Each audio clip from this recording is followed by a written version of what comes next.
Qissasi Rabg'uziy asari. Osmonlar va yerlar haqida so'z. Xabarda keltiribdilarki, Alloh subhanahu va taolo hamma narsadan ilgari bir gavharni yaratdi. Bu gavharga haybat nazari bilan qaragan edi, u erib ketdi. Erib suv bo'lgan gavhardan yerni yaratdi. Suv ustiga tushgach u ko'piklandi. U ko'pikdan tutun ko'tarildi. U tutundan ko'kni yaratdi. Ul suv Alloh taoloning haybatidan qaynab ko'piklandi. Ul ko'pikdan Ka'baning o'rnicha yerni yaratdi. Shundan keyin osmonlarni yaratishga kirishdi. Oyat. So'ng osmon tomonga yuzlandi va ularni 7 qavat osmon qilib yaratdi. Osmonlarni yaratib bo'lgandan keyin avvalda yaratilgan yerni mashriqdan mag'ribgacha yozib tekisladi. Oyat. Va yerni undan keyin to'shadi. Bu yerlar va osmonlar bir qavat edi. Qudrati bilan osmonni yerdan ayirdi. Har qaysilari 7 qavatdan bo'ldi. Oyat.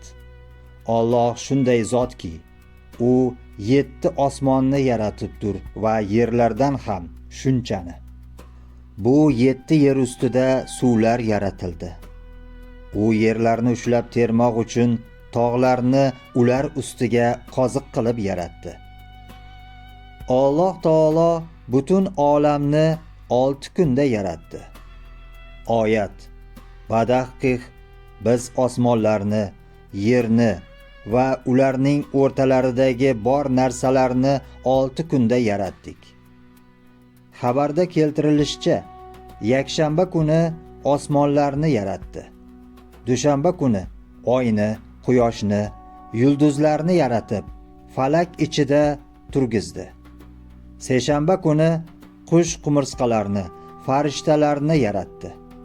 Chorshanba kuni suvlarni yaratdi, shamollarni, bulutlarni chaqirdi, daraxtlarni, o't-o'lanlarni undirdi, rizq nasibalarni ulashdi. Payshanba kuni jannat, do'zaxni, rahmat va azob farishtalarini, hurlarni yaratdi. Juma kuni odamni yaratdi.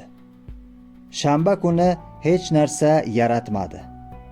Bu hamma narsalarni va yana minglab narsalarni ko'z ochib yumguncha yaratguvchi qudrati bor edi.